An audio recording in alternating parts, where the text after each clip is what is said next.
الجاهلون قالوا سلاما صدق الله العظيم سبحان ربك رب العزة عما يصفون وسلام على المرسلين والحمد لله رب العالمين اللهم صل على سيدنا محمد وعلى آل سيدنا محمد وبارك وسلم اللهم صل على سيدنا محمد وعلى آل سيدنا محمد وبارك وسلم اللهم صل على سيدنا محمد وعلى آل سيدنا محمد وبارك وسلم محترم حاضرین کرام، بزرگوں اور نوجوان بھائیوں دوستوں،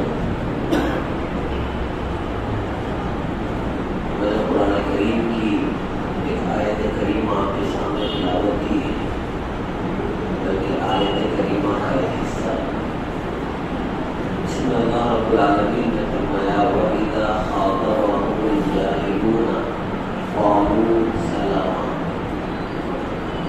جب جاہل قسم کے لوگ تم سے گفتگو کریں، اپنی جہالت سے، بدتمیزی سے جاہل قسم کے لوگ ان سے گفتگو کرنے لگے اہل ایمان سے، قالوا سلاما، تو ایمان والے کیا کہتے ہیں؟ سلاما، چلو خیر، تو سلامتی کی بات کر کے وہاں سے ہٹ جاتے ہیں۔ اس چھوٹی سی آیت میں اللہ رب العالمین نے اصول اور ہدایات کا ایک عظیم معیار اور ایک سمندر بیان فرمایا ہے کہ گستاخ قسم کے لوگ، جاہل اور بدتمیز قسم کے لوگ جب تم سے گفتگو کرنے لگے، جب تمہارا دل دکھانے کی کوشش کرنے لگے، تو تم وہاں پر خیر اور سلامتی کی بات کر کے آگے بڑھ جایا کرو، ان کے منہ نہ لگا کرو۔ اور ایمان والے لوگ اسی طرح کرتے ہیں، منہ نہیں لگتے بلکہ خیر کی بات کر کے آگے چل دیتے ہیں۔ ہم خود بھی اپنی گفتگو، اپنی بات چیت کے اندر یہ کام کرتے ہیں کہ جب کسی ٹاپک کو ہم آگے بڑھانا نہیں چاہتے اور وہیں پر کاٹ دینا چاہتے ہیں تو ہم کیا کہتے ہیں؟ چلو بھائی خیر، چلو خیر کہہ کر ہم وہاں سے دوسری ٹاپک شروع کر دیتے ہیں۔ گفتگو کو جہاں پر ہم آگے بڑھانا نہیں چاہتے وہاں کیا کہتے ہیں؟ سلامتی کی بات کہہ کر آگے بڑھ جاتے ہیں، چلو خیر کہہ کر ہم آگے نکل جاتے ہیں۔ تو اللہ نے ایمان والوں کو یہ ادب، یہ طریقہ اور یہ ہنر سکھایا ہے کہ جب جاہل قسم کے لوگ گفتگو کرنے لگے تم سے، اپنی بدتمیزیوں اور اپنی گندی حرکتوں سے تمہیں تکلیف پہنچانے کی کوشش کرنے لگے تو تم قالوا سلاما، تو یوں کہہ کر آگے بڑھ جایا کرو، خیر کوئی بات نہیں۔ تو اس طرح سے اللہ نے ادب سکھایا ہے۔ اس آیت کریمہ کی روشنی میں آپ غور فرمائیں، ابھی چند دنوں پہلے بلکہ اس وقت ملک کے اندر جو حالات سے ہم اور آپ اور ہماری قوم گزر رہی ہے کہ کس طرح سے کوششیں کی جا رہی ہے تکلیف پہنچانے کی اور نقصان پہنچانے کی۔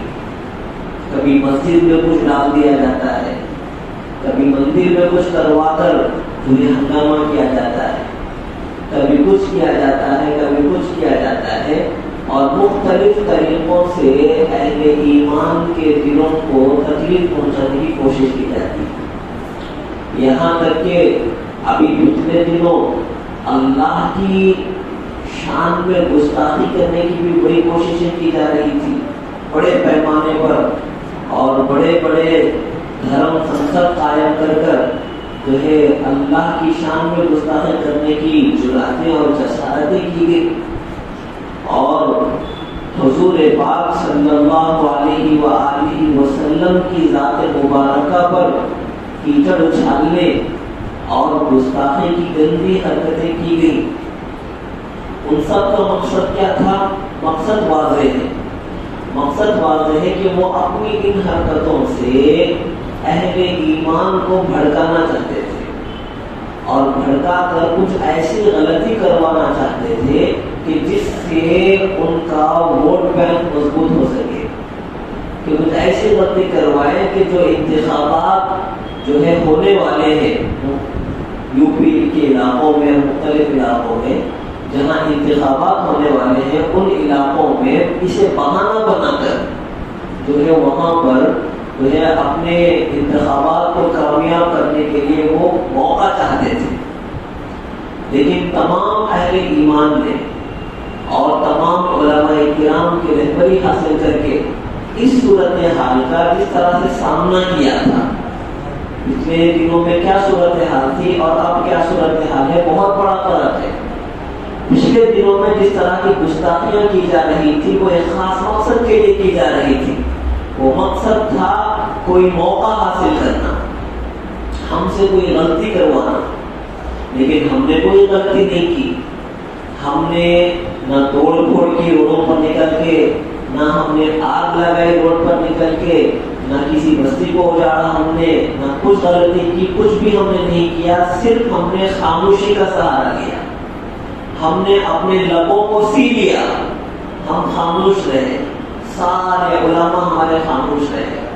اس کی وجہ ان علماء کے جو ہے ذہن میں موجود حکمتیں تھی، قرآن مجید کے معانی اور قرآن مجید کے جو تقاضے تھے، دعوتی تقاضوں کا جو ان کے پاس مضمون تھا، اس کے پیش نظر سارے کے سارے خاموشی سے دیکھ رہے تھے. نتیجہ کیا ہوا کہ یہ لوگ جو ملک میں نفرت کی آگ بھڑکانا چاہ رہے تھے وہ ذلیل ہوئے، رسوا ہوئے. ان کے ہاتھ کچھ بھی نہ آیا، ان کے ہاتھ کچھ بھی نہ آیا. اور جب یہ لوگ ناکام ہو گئے تو اب ملک کی فضا بالکل بدل گئی. پچھلے دنوں جو ہے مندر مسجد کے نام پر، دین کے نام پر اور اللہ رسول کے نام پر کوششیں کی جا رہی تھی، کوئی فائدہ نہیں ہوا. تو اللہ نے یہ ادب سکھایا کہ ان جہالتوں کا جواب ہم نے نہیں دیا. کیوں؟ اس لیے کہ قرآن نے کہا کہ جب جاہل لوگ مخاطب کریں تو ان کا جواب دینا ضروری نہیں ہوتا، بلکہ وہاں خاموش رہنے میں ہی اصل کمال ہوتا ہے. بعض مرتبہ خاموش رہنا جواب دینے سے زیادہ اہم ہوتا ہے. خاموش رہنا جواب دینے سے زیادہ اہم ہوتا ہے اور بہت زیادہ مشکل بھی ہوتا ہے. خاموش رہنا بولنے سے زیادہ مشکل ہو جاتا ہے. یہ ہر کوئی چاہتا ہے کہ بولوں، بولنا چاہتا ہے دل، لیکن اس وقت بندہ اپنے جذبات پر قابو پائے اور اپنے عقل کو صحیح استعمال کرے اور اپنی زبان کو تھام لے، اپنے لبوں کو سی لے. یہ آدمی کے لیے بڑا مشکل کام ہو جاتا ہے. تو بعض مرتبہ خاموش رہنا بولنے سے زیادہ اہم بھی ہوتا ہے اور بہت زیادہ مشکل بھی ہوتا ہے. تو اس صورتحال کا اسی طرح سے سامنا کیا گیا اور نتیجہ ہمارے سامنے ہے کہ ماحول بدل گیا. جو آوازیں اٹھ رہی تھی وہ آوازیں اب خاموش ہیں اور جس قسم کی بدتمیزیوں کا طوفان چل رہا تھا وہ طوفان تھم چکا ہے.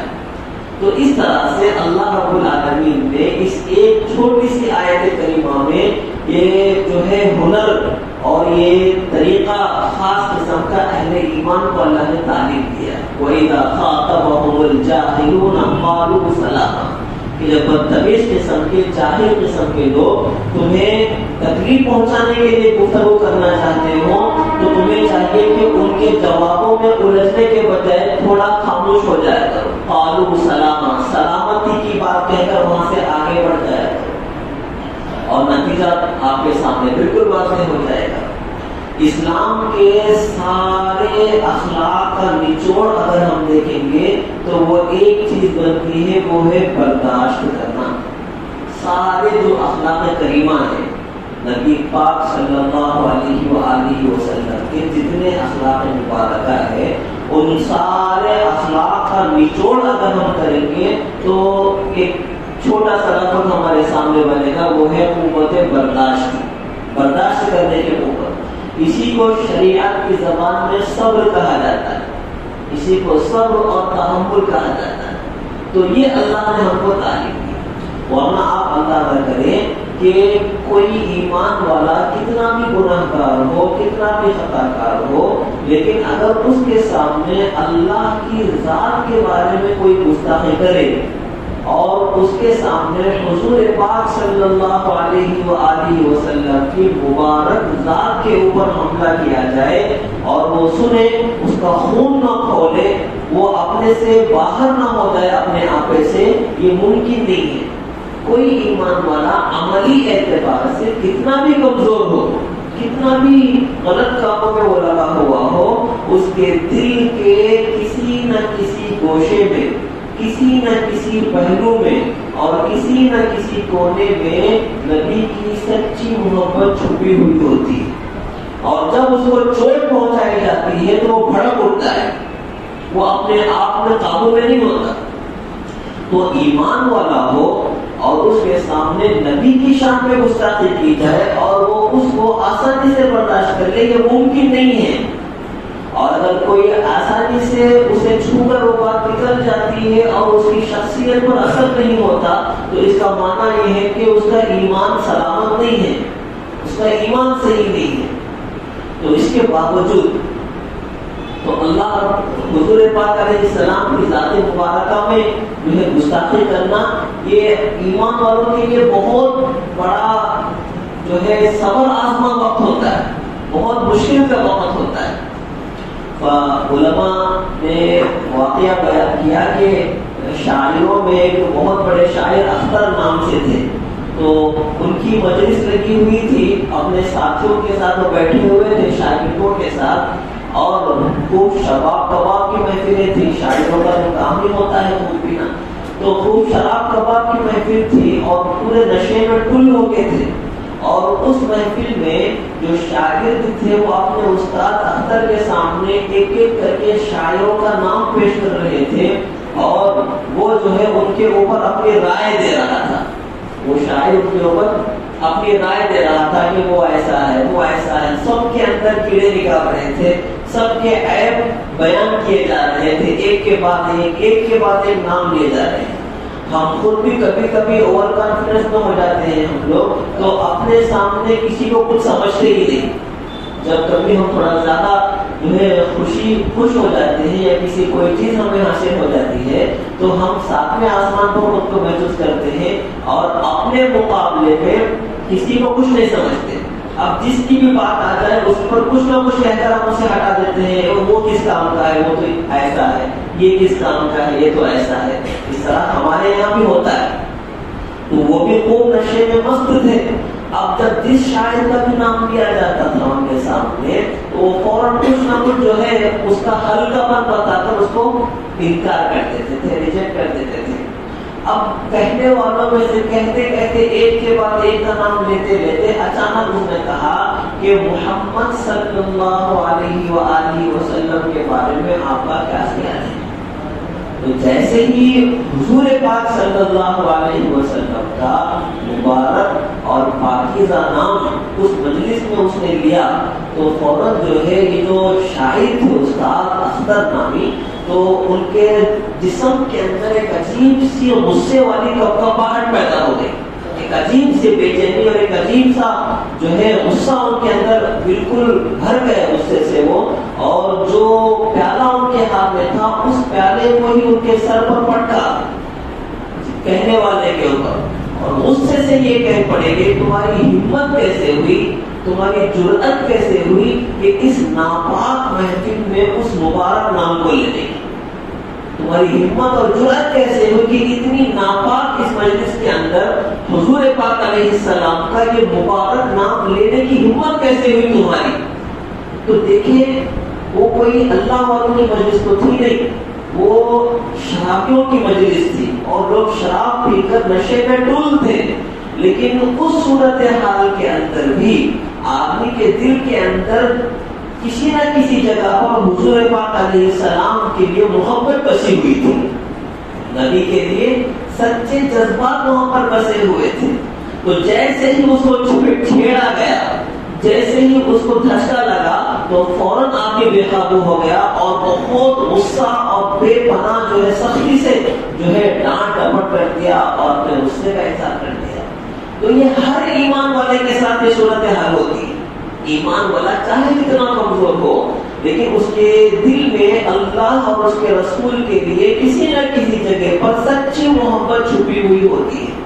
اور جب اس محبت کو چھیڑا جاتا ہے تو وہ بالکل بے قابو ہو جاتا ہے, بالکل جذباتی ہو جاتا ہے, عشق میں بالکل آگ لگ جاتی ہے اس کے جسم کے اندر. ایسا ہوتا ہے. تو نبی کے شان میں گستاخی کی جائے اور اس پر اہل ایمان خاموش رہے, یہ بظاہر ممکن نہ تھا. لیکن قرآن کریم نے یہ ادب سکھایا ہے کہ جاہل اور ضدی قسم کے جو لوگ ہوتے ہیں ان کا سمجھنے کا مقصد بھی نہیں ہوتا ہے. بھائی جو آدمی سمجھنا چاہتا ہو, اس کو کوئی شبہ ہو, کوئی اعتراض ہو, وہ صحیح معنی میں بات سمجھنا چاہتا ہو, پھر آپ اس کو سمجھانے کی کوشش کریں تو یہ سمجھنا سمجھانا کوئی کچھ فائدہ مند ہوتا ہے, کچھ فائدہ مند ہوتا ہے. لیکن جس کے اندر شرارت ہی شرارت بسی ہوئی ہو, اس کی زبان جب کھلتی ہے تو صرف فتنہ فساد پھیلانے کے لیے کھلتی ہے, صرف آپ کے دل کو چوٹ پہنچانے کے لیے وہ اپنی زبان کھول رہا ہے. تو اب ایسوں کو سمجھانے کا کیا فائدہ؟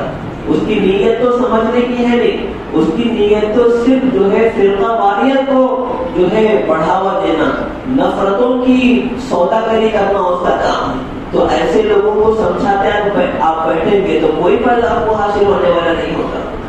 تو اللہ نے ایسے شرارتیوں سے کیسے نمٹنا ہے, اللہ نے قرآن کریم کی اس آیت میں ہمیں وہ فارمولا بتایا.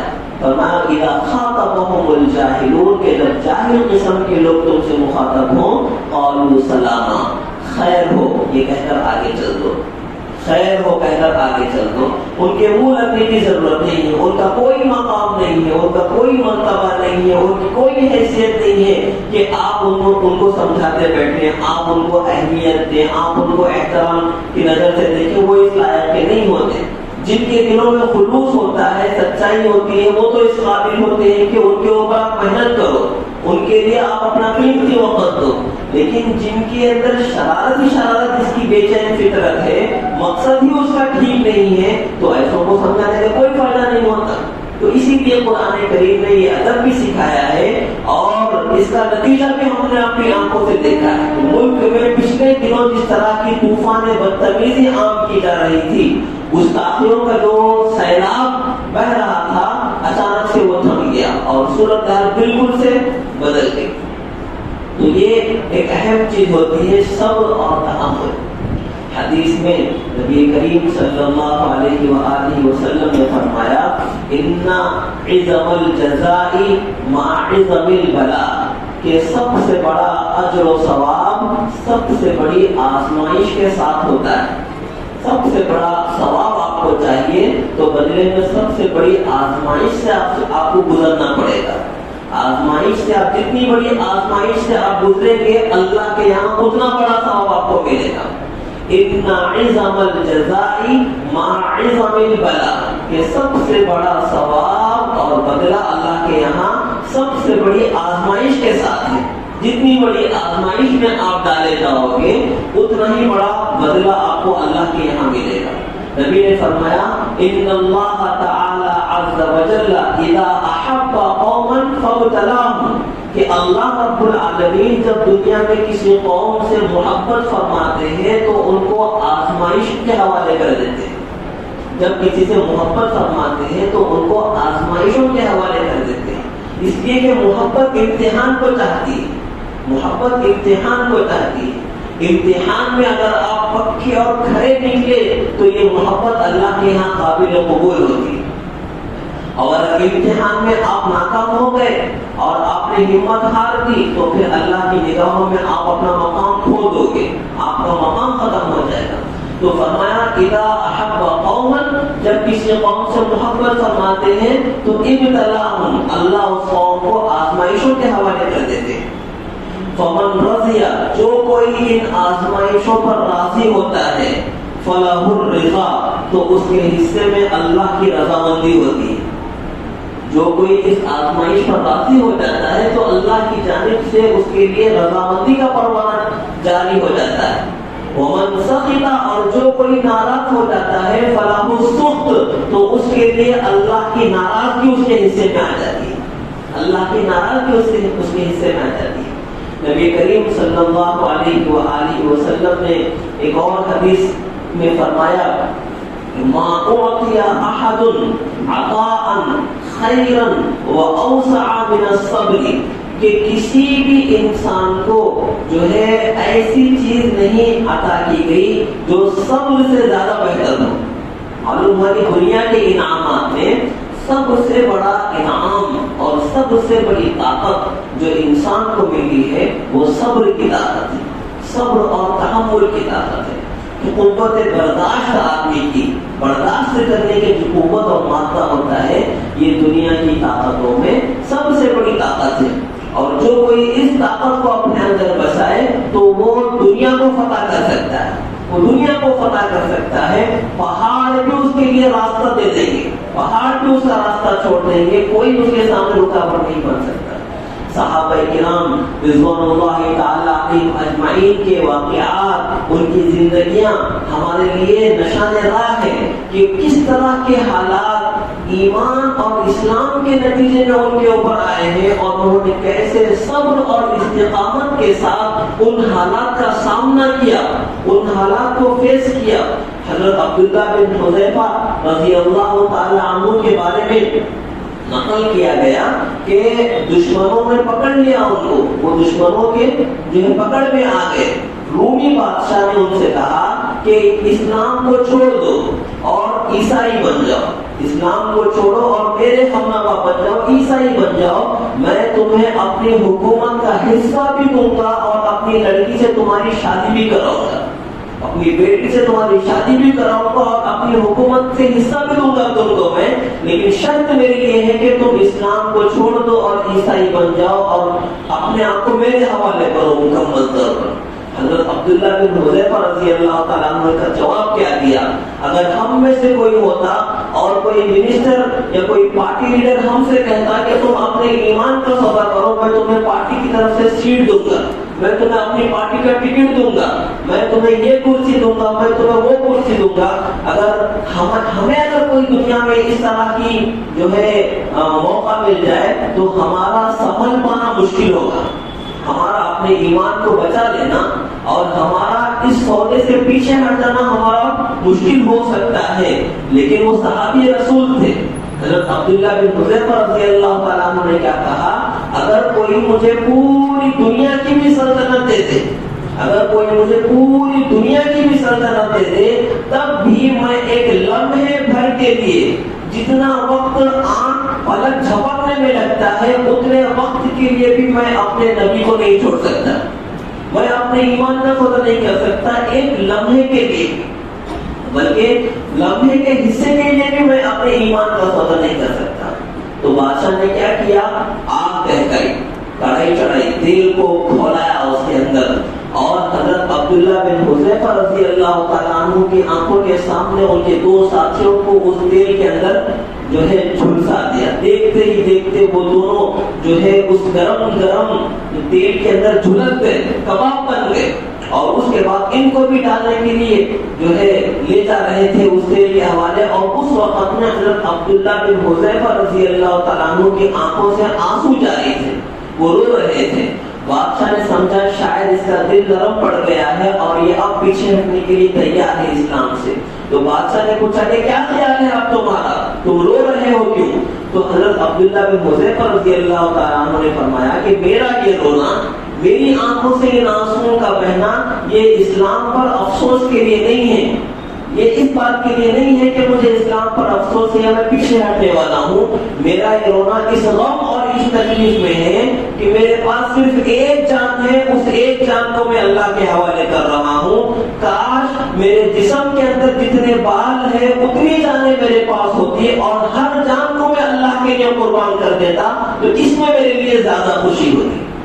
میرا رونا اس لیے ہے میری آنکھوں سے آنسو اس لیے بہ رہے ہیں کہ میرے پاس صرف ایک جان ہے، اس ایک جان کو میں اللہ کے لیے قربان کر رہا ہوں، اس پر مجھے زیادہ خوشی نہیں ہو رہی ہے۔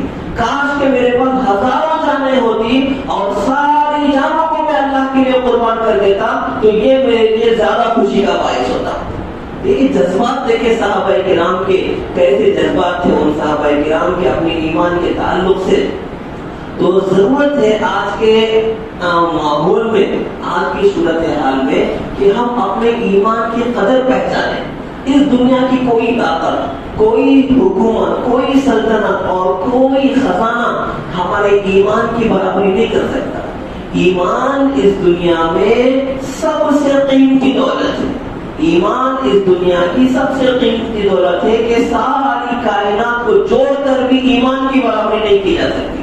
تو جب اس قیمت کی اہمیت اور اس کو کتنا امپورٹنٹ ہے اس کو ہمارے دل کے اندر بات پیدا ہو جائے گی، تب جا کر وہ ہم اپنے ایمان کو بچانے کی کوشش کر پائیں گے۔ اور جب تک اس ایمان کی قدر ہم نہیں سمجھیں گے، اس وقت تک جو ہے کسی بھی طرح کا صبر کرنے کے ہم لوگ قابل نہیں ہوں گے۔ جہاں تھوڑی مصیبت آ جائے ہم فوراً پیچھے ہٹنے کے لیے تیار ہو جائیں گے۔ آج دیکھ رہے ہیں ہم دنیا کے اندر کہ کتنے کمزور اور کتنے بے بس ہوتے جا رہے ہیں اہل ایمان، کہ چھوٹے چھوٹے جذبات کے سامنے بے بس ہو کر ایمان کو چھوڑ رہے ہیں۔ چھوٹے چھوٹے اپنے جذبات کے سامنے بے بس ہو کر ایمان کو چھوڑ رہے ہیں۔ کچھ حاصل کرنا ہے دنیا کے اندر، ایمان رکاوٹ بن رہا ہے تو ایسا نہیں کہ ایمان کے لیے وہ دنیا کو ٹھوکر مار دیں۔ ان کی صورتحال یہ ہو گئی ہے کہ وہ ایمان کو چھوڑنے کے لیے تیار ہیں اور دنیا کو حاصل کرنے کے لیے تیار ہوتے جا رہے ہیں۔ ہماری نوجوان کتنی ساری بہن بیٹیاں ایسی ہوتی جا رہی ہے کہ اس وقت میں تھوڑے سے جذبات ہیں دل کے کہ دل کو کسی غیر کے ساتھ لگا بیٹھی، بجائے اس کے کہ وہ ایمان کی حفاظت کر کے غیر سے تعلق اپنا دور کرے کہ وہ اپنے آپ کو کفر کے حوالے کر رہی، ایمان کا سودا کرتے جا رہے۔ تو آج کی صورتحال میں جب تک ایمان کی قدر ہمیں نہیں ہوگی، اس وقت تک صبر اور تحمل سے کام لینا ہمارے لیے مشکل ہوگا۔ لیکن جب ایمان کی صحیح قدر ہم سمجھ جائیں گے تو پھر ساری دنیا مل کر بھی ہمیں اپنے ایمان سے نہیں ہٹا سکتی، ہمیں اپنے ایمان سے نہیں ہٹا سکتی، اور دنیا کی ہر بڑی کامیابی حاصل کرنا ہمارے لیے آسان ہو جائے گا۔ صبر ایسی چیز ہے جو تمام فتوحات کے، کامیابیوں کے دروازوں کی کنجی ہے۔ جتنا صبر آپ کے پاس ہوگا اتنا ہی جو ہے دروازے کھلتے جائیں گے، تالے کھلتے جائیں گے آپ کے۔ حضور پاک علیہ السلام کی زندگی آپ دیکھیں، مکہ مکرمہ میں نبوت کے عطا ہونے کے بعد حضور علیہ السلام کی 14 سالہ زندگی، 13 سالہ زندگی ہے مکہ مکرمہ میں۔ اس زندگی میں نبی نے کس طرح سے اپنے آپ کو صبر کے حوالے کیا تھا؟ کون سی تکلیف ہے جو نبی کو نہیں پہنچائی گئی؟ کون سی آزمائش تھی جن سے صحابہ کرام نہیں گزرے ہوں ان 13 سالوں میں، لیکن اس کے باوجود وہ اپنے جو ہے ایمان کے اوپر اتنی مضبوطی سے قائم تھے کہ پوری دنیا مل کر بھی جو ہے ان کے ایمان کو نقصان نہیں پہنچا سکتی تھی۔ تو اسی لیے پہلے جو میں نے بیان کیا صورتحال کو سامنے رکھتے ہوئے وَإِذَا خَاطَبَهُمُ الْجَاهِلُونَ قَالُوا سَلَامًا، اس سبق کو بھی یاد رکھنے کی ضرورت ہے۔ اور اب آگے کے مرحلے طے کرنے کے لیے ہمیں سب سے زیادہ کس چیز کی ضرورت ہے؟ وہ ہے صبر اور تحمل۔ تو اس سبق کو بھی یاد رکھنے کی ضرورت ہے۔ جب ہم ان دعوتی اور ان اسلام اور ایمان کی بنیادی سبقوں کو اچھے طریقے سے یاد رکھیں گے تو پھر دعوت کے میدان میں ترقی کرنا ہمارے لیے آسان ہوگا، اللہ کی راہ میں آگے بڑھنا ہمارے لیے آسان ہوگا۔ اگر یہ سبق ہمیں یاد نہیں رہیں گے، صرف ہم دنیا داری کے لحاظ سے دین کو دیکھنے لگیں گے تو پھر ہم ہر قدم پہ ٹھوکر کھائیں گے، ہر جگہ پہ ہمیں شرمندگی ہوگی، ہر جگہ پہ ہمیں رسوا ہوگی۔ اور اگر ان سبقوں کو ہم سمجھتے ہیں اور اللہ کے نبی اور صحابہ کی قربانیوں سے اگر ہم جڑتے ہیں تو پھر ساری دنیا کی ہماری نظروں میں کوئی قیمت باقی نہیں رہتی، پوری دنیا کی کوئی قیمت ہماری نظروں میں باقی نہیں رہتی۔ ہماری نظر میں جس چیز کی قیمت باقی ہوگی وہ ہمارا ایمان ہے، وہ اللہ اور اس کے رسول کی سچی ذات ہے۔